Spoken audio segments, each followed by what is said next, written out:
Welcome to the point. ఇవాళ మరోసారి మోహన్ బాబు గారి ఇంటి విషయం రచ్చకెక్కి మరిన్ని డెవలప్మెంట్స్ చూస్తున్నాం. మనం అందరూ చాలా ఉద్వేగంగా ప్రెస్ మీట్లు పెట్టి వివరణ ఇచ్చే ప్రయత్నం చేస్తారు. మరోవైపు మోహన్ బాబు గారు ఒక రిపోర్టర్ మీద దురుసుగా ప్రవర్తించారని చెప్పి ఆయనపై కేసు కూడా పెట్టడం జరుగుతోంది. జర్నలిస్ట్ ఫ్రెటర్నిటీ అందరిలో కూడా తీవ్రమైన ఒక దిగ్భ్రాంతి ప్రస్తుతం నెలకొనుంది. ఈ పరిస్థితుల్లో మరి అసలు హిందూ యాక్ట్ ప్రకారం ప్రాపర్టీ లాస్ ఏం చెప్తున్నాయి? పిల్లలకి సహజంగానే ఈక్వల్గా అన్నీ సంక్రమిస్తాయా? హైకోర్టు అడ్వకేట్ అందరికీ సుపరిచితులు ఫైర్ బ్రాండ్ ఆజాద్ గారు ఉన్నారు. ఆజాద్ గారు నమస్కారం. నమస్తే అమ్మా. ఫస్ట్ టైం ఇలాగా బహుశా మోహన్ బాబు గారి ఇంట్లో విషయం ఇలా అవునండి మనం రోడ్డుకి ఎక్కారు వాళ్ళు చూస్తున్నాం. సో ఏ విధంగా దీన్ని పరిష్కరించవచ్చు అంటారు? ఇప్పుడు ఒక అందుకు ఇది కొలిక్కొచ్చింది అనుకోవచ్చా? ఇప్పుడు మనం చూస్తాండి 1 వీక్ నుంచి. ఇంకొకటి ఏంటండి, ఇది ఈ రోజు స్టార్ట్ అయింది కాదండి. ఇప్పుడు మన అందరికి తెలిసే 2023లో లాస్ట్ ఇయర్ కూడా వాళ్ళిద్దరు కొట్టుకున్నట్టు మనకు వార్తలు కూడా వచ్చాయి. అవును. సో అప్పటి నుంచి కూడా ఇది రగులుతుందని నేను అనుకుంటున్నాను. మామూలుగా మన పై కనపడకుండా మనం ఏమంటారు కదా, కొట్టడం అంటే అసలు ఎలా కొడతారండి? తండ్రి కొడుకులు ఎలా కొట్టుకుంటారండి? అంటే కొట్టినట్టు ఏమీ చెప్పట్లేదు కదండి, ఎక్కడ కొట్టినట్టు అయితే లేదు. నెట్టుకున్నారు అనేది చెప్తా ఉన్నారు జనరల్ గా. అవును, నెట్టుకున్నారు అనేది చెప్తారు. మామూలుగా ఆయన కూడా వివరణ ఇచ్చారు కదా, మోహన్ బాబు గారు ఒక వీడియో కూడా ఆడియో కూడా చాలా ఎమోషనల్ గా పెట్టాడు. అందులో కొట్టుకున్నది కాదు, మాకు ఎమోషనల్ గా ఉన్నది. ఏం లేదు మేడం, అంటే మీకు ఇది అన్ని కుటుంబాల్లో ఉండేవి. మరి మనకు తెలియదు ఏం కాదు, అన్నదమ్ముల కుటుంబాల్లో ప్రతి కుటుంబంలో కూడా ఉండేవి.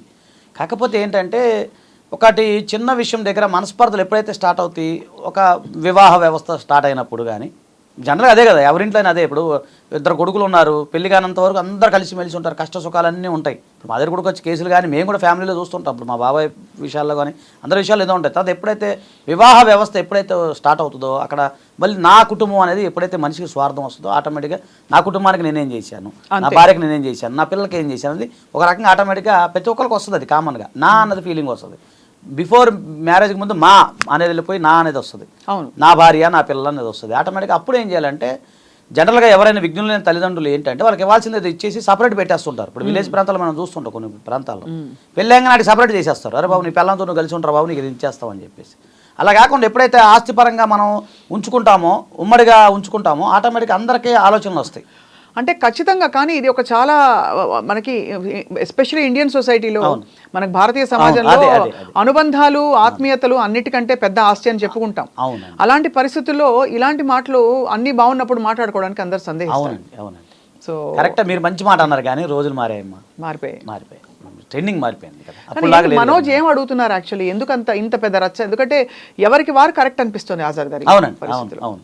ఇప్పుడు నేను అనుకుంటున్నానంటే ఆయన చెప్పిన మాటలను బట్టి చూస్తే వాళ్ళ ప్రెస్ మీట్ ఇందాక ఆయన మాట్లాడారు. ఆయన చెప్పేది ఏంటంటే, నేను ఈ యొక్క ఏదైతే సినిమా ఇండస్ట్రీకి సంబంధించి అలాగే స్కూల్కి సంబంధించి ఆ కుటుంబానికి సంబంధించి నేను చాలా కష్టపడ్డాను. సినిమా సంబంధించి చాలా కష్టపడ్డాను. ఫైటింగ్ విషయంలో కానీ, డైరెక్షన్ డిపార్ట్మెంట్లో కానీ, డ్యాన్స్ విషయాల్లో కానీ, ఏదైనా సరే లక్ష్మీ ప్రొడక్షన్ ఏదైతే ఉందో వాళ్ళు ఏదైతే ఉందో దానికి సంబంధించి నేను చాలా కష్టపడ్డాను. 1 రూపాయి కూడా నేను తీసుకోలేదు. ఈ ఆస్తులు పెరుగుదలలో అంటే ఈ అభివృద్ధిలో, ఆర్థికంగా అభివృద్ధి విషయాల్లో నేను కూడా నా కష్టార్జితం కూడా ఉంది. మా అన్నయ్య కష్టార్జితమే కాదు, నా కష్టార్జితం కూడా ఉంది అనేది అక్కడ నాకు కనబడతా ఉంది. ఇప్పుడు ఆయన చెప్పిన దాన్ని బట్టి చూస్తే అంటే ఏంటంటే ఆయన కూడా ఎక్కువగా లైన్ షేర్ లాగా అడుగుతున్నాడేమో అని నేను అనుకుంటున్నాను. అంటే ఆయన చెప్పిన మాటలు బట్టి చూస్తే సరైన వాటా ఆయనకు అందలేదేమో అని అనిపిస్తుంది మనకి. కానీ అలా వాటా ఇవ్వకుండా ఎందుకుంటారు? తండ్రికి అందరూ పిల్లలు సమానం, అందులో చట్టాలు కూడా ఉంటాయి దీనికి సంబంధించి. అవునండి. ఇప్పుడు అంతకుముందు మోహన్ బాబు గారు ఒక వీడియో చూశాను నేను, మన దాంట్లోనే చూశాను. అవును. చూసినప్పుడు ఆయన ఏమన్నారంటే, నా ఆస్తి నలుగురు ఏదైతే ఎంతమంది ఉన్నారో 3 పిల్లలకి 3కి సమానంగా ఉంటుంది. తర్వాత ఆడపిల్లకి ఎక్కువ ప్రిఫరెన్స్ ఇస్తాను, నేను నాకు ఆడపిల్ల అంటే చాలా ఇష్టం కాబట్టి ఎక్కువ వాళ్ళకి ప్రయారిటీ ఇవ్వాల్సి వస్తుంది అని చెప్పి ఆయన చెప్పడం జరిగిందండి. అంటే ఆ సందర్భాల్లో మరి ఆయన ఏదన్నా ఒకరికి ఎక్కువ తక్కువ ఇవ్వటం వల్ల, తర్వాత మొన్న రీసెంట్గా కదా మనోజ్ గారికి మ్యారేజ్ అయింది, వివాహం అయింది. ఆ సందర్భంలో ఆయన ఏమన్నారంటే, నా యొక్క వివాహం ఆయనకు నచ్చలేదు, పెళ్ళి అనేది నాకు ఆయన చెప్పిన ప్రెస్ మీట్ అందులో ఆయన చెప్పిన మాటలు, వివాహం అనేది నేను మ్యారేజ్ చేసుకున్నాను కదా అది నచ్చలేదు కాబట్టి అప్పటి నుంచి మనస్పర్ధలు స్టార్ట్ అయినాయి ఏమో అనేది ఆయన చెప్తా ఉన్నారు. అవును. సో ఇప్పుడు ఆయన డిమాండ్ ఏంటంటే ఏం లేదని, ఆయన డిమాండ్ ఏంటంటే కొన్ని ఆర్థిక సంబంధమైన విషయాలతో పాటు కొన్ని కుటుంబాల్లో ఏమైనా జరిగిన చిన్న చిన్న మనస్పర్ధలు ఏమైనా ఉండి కలుపుకొని వెళ్ళిపోవాలనేది అలా అతను బాధపడుతున్నట్టు నాకు అనిపిస్తూ ఉంది. ఎందుకంటే నేను మెసేజ్ పెట్టాను, రిప్లై ఏం లేదు. సార్ ఆత్మగౌరవం అనేది చెప్తా ఉన్నారు. నాకు ఆస్తి గురించి కాదు, ముఖ్యంగా నా ఆత్మగౌరవం, మా నాన్న దేవుడు అని చెప్పి ఆయన కుటుంబం పట్ల ప్రేమ వాత్సల్యం చూపిస్తానే ఉన్నారు. అవును. కాకపోతే ఎక్కడో సన్నని గ్యాప్ అనేది కనపడతా ఉంది. ఆ గ్యాప్ ఫిలప్ చేస్తే ఆటోమేటిక్ సెట్ అయిపోద్ది అనేది జనరల్ నేను అనుకుంటున్నాను. ఇక్కడ అందరిలో ఉండేదే, కాకపోతే కొంచెం ఇది ఎమోషనల్గా కొంచెం ఎక్కువగా జరిగిందేమో అని అనుకుంటున్నాను. నేను అట్లా అనుకుంటున్నాను. ఆయన చెప్పిన దాన్ని బట్టి చూస్తే నాకు డబ్బుతో ముఖ్యం కాదు, నా ఫ్యామిలీ నాకు కావాలి, నా ఫ్యామిలీ అనేది వీళ్ళ మధ్యాహ్నం కలుపుకోవటం లేకపోవటం, అంటే ఫ్యామిలీలో కొన్ని చాలా అంటే సున్నితమైన అంశం కూడా కదండి. మోహన్ బాబు గారి శ్రీమతి గారు మొదటి భార్య లేకపోవడం, ఇప్పుడు మనోజ్ గారి విషయంలో ఇలా జరగడం, అంటే తక్కువ వచ్చిందని చెప్పడం, కానీ ఆయన తల్లి అక్కడే ఉన్నారు ప్రత్యక్షంగా. ఆవిడకి ఎంత గుండె తరుక్కుపోతుంది, ఎటు చెప్పలేరు. పిల్లలందరూ సమానం, పిల్లలందరూ నా పిల్లలే, సొంత పిల్లలే కదా. అదే కదా ఇక్కడ మీరు చెప్పింది 100% వాస్తవేనండి. కాకపోతే ఇక్కడ మీరు అన్నట్టు మామూలుగా మన హిందూ వారసత్వ చట్టం ఏదైతే ఉందో దాని ప్రకారం చూసుకున్నట్లయితే ఒక హిందూ పురుషుడు తన కష్టార్జితం ఏదైతే ఉందో తనకు తాను సంపాదించిన ఆస్తులు ఎవరికి రైట్ ఉండదండి. అది క్లియర్గా ఉంది మన చట్టంలో. సెల్ఫ్ ఎక్వైర్ ప్రాపర్టీ ఉందనుకోండి, ఇప్పుడు నేనున్నాను, నేను కష్టపడి సంపాదించుకున్న ఆస్తి నా ఇష్టం, ఎవరికైనా ఇచ్చుకోవచ్చు. నీ కొడుకు అని ఇవ్వాలనే రూల్ లేదు, భార్య కూడా రాదు, భర్తలకు కూడా, పిల్లలకు కూడా. అలాగే ఒక భార్య సంపాదించిన సెల్ఫ్ ఎక్వైర్ ప్రాపర్టీ భర్తలకు కూడా ప్రాపర్టీలో రైట్ ఉండదు, పిల్లలకి రైట్ ఉండదు. సో మన చట్టాలు ఆ విధంగా ఉన్నాయి. అలాంటప్పుడు ఆయన ఏమంటాడంటే, ఆయన కష్టపడి సంపాదించుకుని నేను ఎవరికైనా ఇచ్చుకుంటాను, నా మనవలకు ఇచ్చుకుంటాను, లేదా ఇంకోళ్ళకి ఇచ్చుకుంటాను, దారదత్తం చేసుకుంటాను, నా ఇష్టం, అడగడానికి మీరెవరు అని ఆయన పాయింట్ వ్యూ లో ఆయన పాయింట్ అదే. కానీ ఆయన ఇవ్వకపోవడానికి కారణం ఏముంటుంది? మనోజ్ గారు ఇప్పుడు అంత అధికారికంగా చెప్తున్నారంటే నాకు ఇవ్వలేదని చెప్పి, అక్కడ నిజం లేకపోతే చెప్పరు కదా. అవునండి, అది సన్నటి, ఎక్కడైతే సన్నటి కోణం ఏదైతే నేను చెప్పా కదా, సన్నటి గ్యాప్ ఏదైతే ఉందో ఎందువల్ల వచ్చి ఉంటుంది గ్యాప్? కేవలం వివాహం వల్ల అనుకుంటున్నాను మేము. ఇప్పుడు ఆయన చెప్పిన దాన్ని బట్టి చూస్తే అదే అంటున్నాను కదా, నా భార్య నన్ను యాక్సెప్ట్ చేయట్లేదు. ఇప్పుడు ఇందాక ప్రెస్ మీట్లో అదే చెప్పారు కదా, ఆయన యాక్సెప్ట్ చేయట్లేదు అన్నట్టుగా చెప్తా ఉన్నారు. నా వ్యక్తిగత విషయాలు కూడా విమర్శిస్తూ ఉన్నారు. ఇప్పుడు శ్రీశ్రీ గారు అన్నట్టు వారి ప్రైవేట్ జీవితం, వారి సొంతం, పబ్లిక్లకు వస్తే ఏదైనా అంటాం అన్నట్టు వ్యక్తిగత జీవితాలు కూడా బయట పెడుతున్నారు. కానీ మరో కోణం ఉంది. వ్యక్తిగత జీవితం మన సొంతం అనుకున్నప్పుడు మరి అధికారికంగా రావాల్సిన హక్కుగా అడగకూడదుగా. ఇప్పుడు నిర్ణయాలు పిల్లలు తీసుకున్నప్పుడు తప్పకుండా ఈ జనరేషన్ లో కాదు, అసలు తర్వాత మన ముందు జనరేషన్ కూడా తప్పకుండా ఐ థింక్ ఆ తరం మారిపోయింది.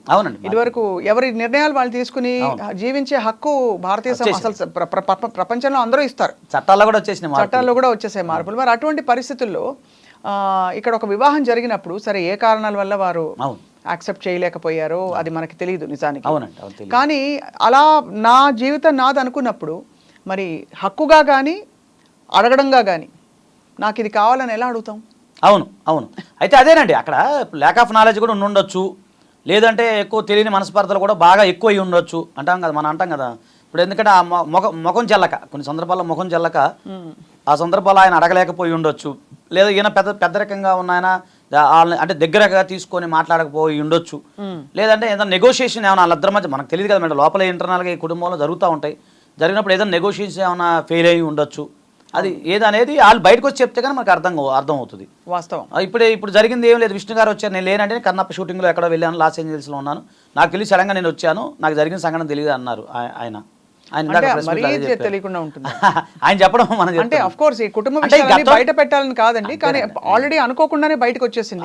తప్పకుండా వారిది అంటే, ఎందుకంటే యాక్చువల్లీ మోహన్ బాబు గారు చాలా బాగా పెంచారండి పిల్లల్ని. చెప్పారండి, దేవుడు అని చెప్తున్నారు కదా. అదే పిల్లలు విష్ణు గారు కావచ్చు, మనోజ్ గారు కావచ్చు, లక్ష్మి గారు కావచ్చు, అందరూ చాలా పద్ధతిగా ఉంటారు. ఎంత ఇండిపెండెంట్ గా కనిపించినా కూడా తల్లిదండ్రులు అంటే ఒక భయం భక్తి కనిపిస్తూ ఉంటుంది. కానీ ఇలాంటి స్థితికి రావడం దురదృష్టకరం, కొంచెం బాధ కలిగించే అంశం మేడం. అంటే ఈ విషయంలో సున్నితంగా పరిష్కరించుకుంటే బాగుంటుంది. సున్నితంగా పరిష్కరించుకునే ఎవరైనా పెద్దవాళ్ళు ఇన్వాల్వ్మెంట్ అయిపోయి చేసుకుంటే అందరి కుటుంబాల్లో చట్టపరంగా చేసేది ఏం లేదంటే. చట్టపరంగా ఏం లేదు మేడం, చట్టపరంగా ఏం అదే సెక్షన్స్ పెట్టారు, అవి ఏముందండి, క్రిమినల్ ట్రెస్ పాస్ అవి ఏముంది, అది పెద్ద ఇబ్బంది. క్రిమినల్ ట్రెస్ పాసింగ్ ఎవరు పెట్టారు అంటే మోహన్ బాబు గారు కంప్లైంట్ ఇస్తే మనోజ్ గారి మీద పెట్టారు. మనం చూసాం కదా మొన్న. ఇప్పుడు మోహన్ బాబు గారు కంప్లైంట్ చేశారు, ఇట్లా మనోజ్ నేను లేనప్పుడు సమయంలో వచ్చి వాళ్ళని కొట్టారు, పని మనుషులను కొట్టాడు ఆయన. నిన్న ఆడియో అదే కదా లీక్ అయింది మొత్తం, డైరెక్ట్ గా వదిలేరు కదా. అది చాలా కొట్టారు. అంటే ఒక తండ్రి అయ్యుండి నిజంగానే ఇప్పుడు పెదరాయుడు సినిమాలో ఎలా అయితే మన క్యారెక్టర్స్ ఒక ఆదర్శవంతమైన ఇవి చూస్తాం కదా, తప్పే ఎవరు చేసినా అని. అది ఆయన ఇంట్లో స్టాఫ్ ని ఆయన ఫోన్ కదా లాక్కొని కొట్టారని, చావు బతుకుల మధ్య ఒక అతను ఉన్నాడు అని చెప్పేసి ఆయన రాత్రి నేను చెప్పారు కదా. అసలు క్రిమినల్ ట్రెస్ పాస్ అదేదో అయింది కానీ అది మనోజ్ గారు ఎందుకు అలా ప్రవర్తించుంటారండి? అదేనండి చెప్పా కదా, కొంచెం మనస్పర్ధలు కావచ్చు, కొంచెం ల్యాక్ ఆఫ్ నాలెడ్జ్, తీసుకోకూడదు, మానసిక స్థితి చూసుకోవాలి, అది కూడా చూసుకోవాలి. అక్కడ విషయం ఏంటంటే అక్కడ కొత్తగా వచ్చిన భార్య ఇప్పుడు అందరూ ఆవిడ్ని పాపం పాపం. ఏంటో ఆవిడ బాలెంత అండి ఆమె 7 నెలల పాప ఉందంట, బాలెంత కదా, ఆమెకేం సంబంధం ఉంటుందండి. అదే సంబంధం లేకుండా ఏమైపోతుందంటే చూసే వాళ్ళకి కొత్త కోడలు వచ్చింది ఇవన్నీ చిచ్చులు పెట్టిన అంటారు. అవును అంటారు అంటారు. కానీ సమాజం అట్లనే అంటారు. సమాజం ఉంటుందని. ఈ విషయం ఆజాద్ గారు నిజంగా ఇది కోర్టుకి ఎక్కే అవకాశాలు కనిపిస్తున్నాయా? అంటే ప్రాపర్టీ పరంగా ప్రాపర్టీ పరంగా వెళ్ళినా కూడా ఏముంటుందండి, ఇప్పుడు ఆయన సెల్ఫ్ ఎక్వైర్ ప్రాపర్టీ చెప్పారు కదా నిన్న, ఆయన క్లియర్గా చెప్పారు. నాన్నల ద్వారా తాతల ద్వారా వచ్చిందైతే ఏం లేదు. ఏదో ఆయన మారుమూల పల్లె నుంచి వచ్చి కష్టపడి పైకి వచ్చారు కదా, పీడీ మాస్టర్. ఆయన కష్టపడి తినడానికి తిండి లేక ఏదో కార్ షెడ్లో పడుకున్నాను. ఆ ఇంటర్వ్యూలు అన్నీ నేను చూశాను. సో ఇవన్నీ చూస్తే ఇప్పుడు ఆయన కష్టపడి పైకి వచ్చిన ఆయన ఇది సెల్ఫ్ ఎక్వైర్ ప్రాపర్టీ. అది ఏదైనా సరే ప్రతిదీ కూడా ఆయన సెల్ఫ్ ఎక్వైర్ ప్రాపర్టీ. లీగల్గా ఏముంటుంది, ఇది లీగల్గా వెళ్ళినా కూడా ఇప్పుడు ఎన్ని తేలుతాయండి, అవి తేలవు, అవన్నీ జరగవు. ఒకటి తర్వాత ఏదో నిన్న జర్నలిస్ట్ గారిని ఆయన కొట్టడం అది మనం ఖండించాల్సిందే. ఆ విషయంలో తప్పకుండా ఖండించాలండి. ఎందుకంటే ఇప్పుడు మీడియాకి ఏం ఇంట్రెస్ట్ అంటే ఇప్పుడు కేసు పెట్టి ఒక సెలబ్రిటీ స్టేటస్ లో ఉన్నప్పుడు ఎలాగైతే మనం వర్షాకాలంలో బయటకు వెళ్తే వాన పడుతుంది తెలుసో, ఒక పబ్లిక్ ఫిగర్ కి స్క్రూటినీ ఉంటుంది. మరి ఆ జర్నలిస్ట్ సోదరుడు వెళ్ళి ఆ దెబ్బ తినాల్సి వచ్చింది. చాలా దురదృష్టకరం అండి. యావత్ సమాజం, జర్నలిస్ట్ సమాజం అందరూ దాన్ని చాలా దుఃఖిస్తున్నారు, ఖండిస్తున్నారు.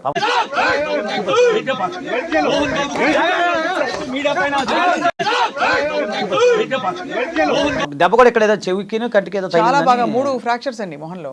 అది కూడా అది ఎవరికి భావోద్వేగాలు ఆగట్లేదు ఇక్కడ. ఈ మొత్తం విషయం ఏంటంటే ఆస్తుల గొడవ. అవును అవును అవును. ఆయనకి ఎంత కన్న కొడుకు ఇలా చేశాడా అనే ఒక బాధ, కోపం ఉన్నా కూడా కొద్దిగా ఆ సంయమనం ఉండాల్సింది. ఆయన సంయమనం ఉంటే బాగుండేది. అసలు ఫస్ట్ విషయం బయటకు ఎలా వచ్చింది ఆజాద్ గారు? ఇది అంతేనండి, ఈయనే కదా బయట పెట్టింది, మనోజ్ గారే కదా బయటకు వచ్చింది. ఇప్పుడు ఆయన బయటకు వచ్చిందట్టు బయటకు వచ్చి కంప్లైంట్లు ఇచ్చుకున్నారు. ఫస్ట్ ఆయన 100 ఫోన్ చేశారంట విషయం జరిగినప్పుడు. ఆయన కూడా సార్ కూడా మోహన్ బాబు గారు కూడా ఇద్దరు కూడా ఫోన్ చేశారు. తద్వారా ఇక లీక్ అవుతుంది కదా మేడం, ఆటోమేటిక్ లీక్ అవుద్ది. మనకు లాస్ట్ ఇయర్ ఇద్దరు కొట్టుకున్నారని చెప్పి మనకు కూడా అప్పుడు చాలా గొడవైంది. మనోజ్కి మోహన్ బాబు గారికి అవుతున్నాయి. ఇప్పుడు మొన్నదాకా అది విష్ణు గారు ఇద్దరు కొట్టుకున్నారని చెప్పి మనకు వార్తలు వచ్చినాయి కదా. అదే మొత్తానికి మనోజ్ గారికి కుటుంబంతో అది వాళ్ళిద్దరి మధ్య కొంచెం గ్యాప్ వచ్చేసి మరి అన్న విష్ణు పాపం ఇప్పుడు రంగంలోకి దిగి మొత్తం పరిస్థితిని సర్దాలి. ఆయన చేతిలో ఉంటే పెద్ద మనుషులు ఉంటారండి, వాళ్ళకి సినీ రంగం ప్రముఖులు అందరు దిగి మాట్లాడి నాకు తెలిసి కొలిక్కి వస్తుంది. నేను అనుకుంటా టీ కప్పులో తుఫాన్ అండి. ఈ కుటుంబ సమస్యలు అందరికీ ఉంటాయి కదండి, అందరికి ఉన్న ప్రాబ్లమ్సే. ఇప్పుడు జనరల్గా ఏంటంటే సెలబ్రిటీస్ కాబట్టి కొద్దిగా మీడియా పరంగా ఫోకస్ అయ్యింది. కానీ విలేజ్లో ఏం చేస్తాం మేడం, విలేజ్ ప్రాంతాల్లో మనలాంటి ఇప్పుడు జనరల్గా జరిగినప్పుడు కూర్చొని 4 పెద్ద మనుషులు కూర్చొని మాట్లాడి పెద్దరాయుడు ఉంటారు. అంతే కదా, ఇక్కడ పెద్దరాయుడు గారి ఇంట్లోనే సమస్యలు ఉంటాయి. అసలు బాధ, అదే బాధ. పెద్ద మనిషి అండి ఆయన కొంచెం. మరి సినిమా ఇండస్ట్రీ ఎందుకు స్పందించట్లేదు దీని మీద? అంటే వ్యక్తిగత విషయాలు కదా కాబట్టి ఎవరు ఇన్వాల్వ్మెంట్ కాకపోవచ్చు నేను అనుకున్నాను.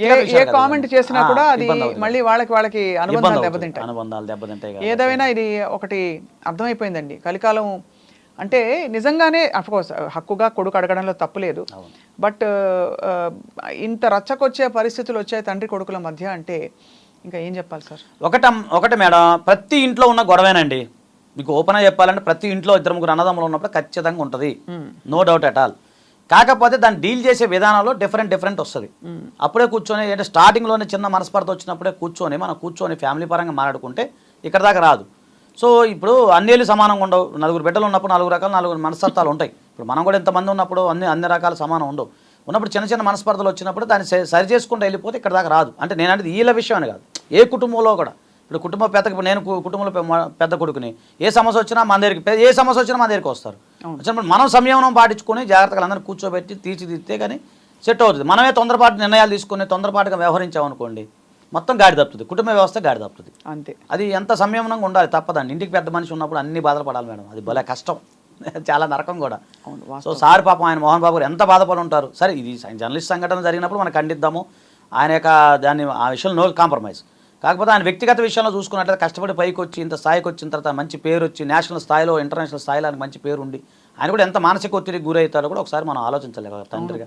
అంటే అలాంటి కష్టజీవులకి ఇప్పుడు ఈ ఫేజ్ ఆఫ్ లైఫ్ లో అంటే ఇప్పుడు దాదాపు సీనియర్ సిటిజన్ ఇప్పుడు ఆయనకు మంచిగా లైఫ్ ఎంజాయ్ చేయాల్సిన టైం పడిన కష్టానికి చాలా కష్టపడ్డారు కదండి. ఆయన అంత క్రమశిక్షణకు మారిపోయారు.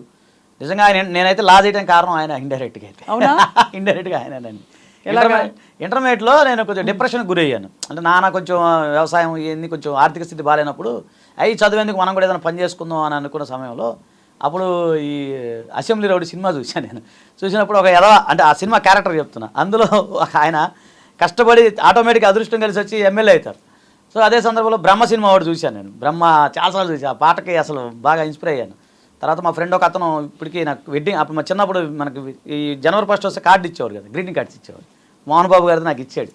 అది పెట్టుకొని అట్లా నేను బాగా సైకలాజికల్గా నాకు నేను ఉండి కష్టపడి చదువుకున్నాను మేడం. అది అందుకే నాకు చాలా ఇష్టం ఆయన అంటే. ఇప్పుడు మా ఫ్రెండ్స్ ఎవరైనా అడిగినా, ఇప్పుడు నేను చాలా ఫోన్లు చేస్తున్నారు, అరే మీ గురువుగారికి కష్టం వచ్చిందంట అంటే ఏం చేస్తాం మరి, అవకాశం వస్తే మనం కూడా సేవ చేయడానికి సిద్ధంగా ఉంటాం కదండి, మీకు తెలియదు సమాచారం. అంతే తప్పకుండా లేదులేండి, అది కష్టం. బయట నుంచి లాయర్లు మనలాంటి తప్పకుండా చెయ్యాలండి. మంచి కుటుంబం అండి, ఎంతమందికి చదువు చెప్పించాడు ఆయన, ఎంతమంది చేశారు, ఈరోజు మంచి పేరున్న వ్యక్తి. కానీ అసలు ఆయన మాటలు, ఆయన డైలాగు, ఆయన తీరు వేరండి. పెదరాయుడేనండి నేను అనుకున్నా. సో నేనైతే ఆ విషయంలో కుటుంబం మంచి జరగాలనే కోరుకున్నా మేడం. అందరూ అదే కోరుకుంటున్నారండి. తప్పకుండా ఇవి ఒకవేళ ఎలాంటి అవకాశం వచ్చినా మాకు ఇన్ఫార్మ్ చేయండి, మీరు నేను కాంటాక్ట్ పోయి కూడా సపోర్ట్ చేద్దాం, తప్పేం. తప్పకుండా. అయితే ఒకటే అంటానండి ఈ విషయంలో, మరి ఎవరి వర్షన్ ఏంటో కానీ, అంటే అంతర్గతంగా ఇంకా ఏమున్నాయి విషయాలు తెలియదు కానీ, ఎవరి మీద జడ్జిమెంట్ పాస్ చేయకూడదు అనేది మనం, అంటే మనోజ్ గారి మీద కానీ ఆయన ఒక్కడే తప్పు చేశాడని కానీ ఇంకోటని కానీ అనే హక్కు ఎవరికి లేదు. అది వాళ్ళ ఇష్టం, వాళ్ళు చూసుకోవాలి. రైట్ ఆజాద్ గారు, నమస్కారం. నమస్తే అండి. థ్యాంక్ యూ తల్లి.